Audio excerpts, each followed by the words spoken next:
اور میں نے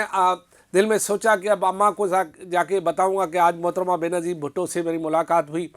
اسی دوران میں نے یہ بھی دیکھا کہ محترمہ بینظیر بھٹو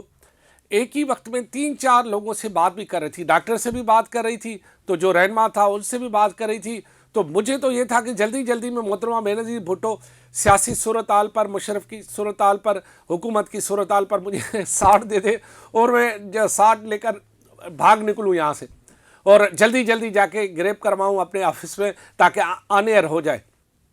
کیونکہ اس وقت وسائل کم تھے، موٹر سائیکل پہ رپورٹنگ کرتے تھے اور اب تو چینلوں کو گاڑیاں بھی آ گئی ہیں۔ تو وہاں پر محترمہ بینظیر بھٹو نے مجھے کہا بیٹا صبر کریں، میں آپ سے بات کروں گی، ایسے نہیں جاؤں گی۔ اچھا میں ٹھہر گیا۔ اب میں دیکھا کہ محترمہ بینظیر بھٹو نے اچانک سے جو ہے وہاں پر ایک مطلب جو رہنما تھے نا ان سے وہ ملکی صورتحال پر بھی بات کر رہی تھی، ڈاکٹر سے اپنی صحت کے بارے میں بھی مشورے کر رہی تھی اور وہ اس حوالے سے ہمیں بھی دیکھ رہی تھی کہ میں نے ان سے بھی بات کرنی ہے۔ محترمہ بینظیر بھٹو اور ہمارے درمیان اتنا فاصلہ تھا کہ میں نے یہ مائک تھا اور یہ میرا کیمرہ مین تھا اور محترمہ بالکل میرے سامنے کھڑی تھی، اور میں نے جب بات چیت شروع کی تو محترمہ بینظیر بھٹو نے اس وقت اس بات کا خدشات کا اظہار کیا تھا کہ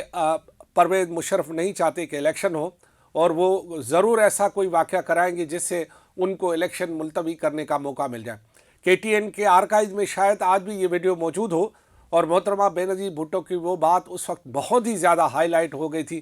کہ مشرف جو ہے وہ الیکشن نہیں کرانا چاہتا اور الیکشن سے بھاگنا چاہتا ہے، اور وہ پھر مختلف جو جزائر ہیں یا اخبارات ہیں اس کی ہیڈ لائن بھی تھی۔ محترمہ بینظیر بھٹو کو اس وقت دیکھنے کے بعد مجھے یقین ہو گیا کہ محترمہ بینظیر بھٹو ایک شیر کی طرح للکار رہی ہیں اور محترمہ بینظیر بھٹو نے یہ طے کیا ہے کہ وہ پاکستان سے نہیں جائیں گی، کیونکہ اس وقت محترمہ کی باڈی لینگویج، محترمہ کی بات چیت، محترمہ کے وہاں گھومنے، محترمہ کی وہاں جو ہے بات چیت سے اندازہ لگایا گیا کہ محترمہ جانے والی نہیں ہے۔ ہاں لیکن جنہوں نے یہ پلان کیا تھا کہ محترمہ کی جو ہے وہ زندگی ختم کرنی ہے، زندگی تو میرا رب لے گا، لیکن جو سازشی لوگ ہیں وہ ساری چیز میں جو ہے وہ اپنی سازش کرتے ہیں اور وہ محترمہ کو شہید کرنے کی سازش میں بھی کامیاب ہو گئے۔ محترمہ کی شہادت کی شام کراچی کا منظر ایسا تھا کہ میں صرف آپ کو ایک بات بتاؤں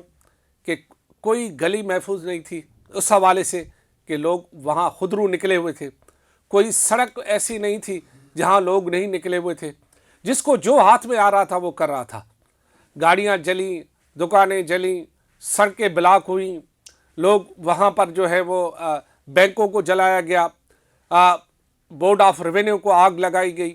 بہت سارے ایسے ہزاروں واقعات ہوئے۔ پورا انڈس ہائی وے جو ہے ہمارا لاڑکانہ تک جو ہے وہ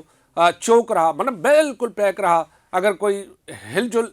ہل جل بھی کر رہا تھا تو اسے اجازت نہیں دی جا رہی تھی۔ تو بہت بڑا ایک ثانیہ تھا، اور اس ثانیے کے بعد کے جو سارے ملک میں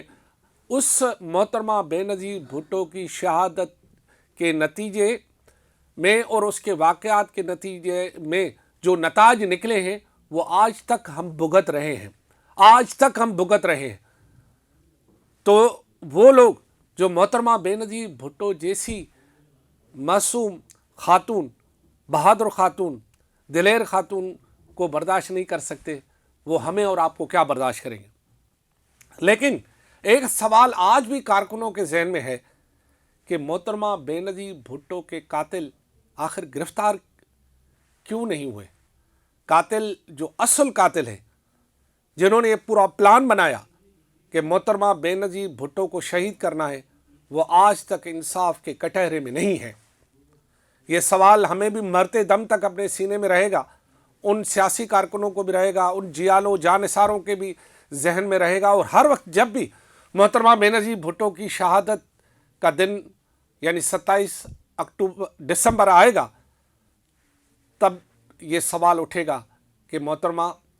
ہم شرمندہ ہیں کہ تیرے قاتل زندہ ہیں۔ خدا حافظ۔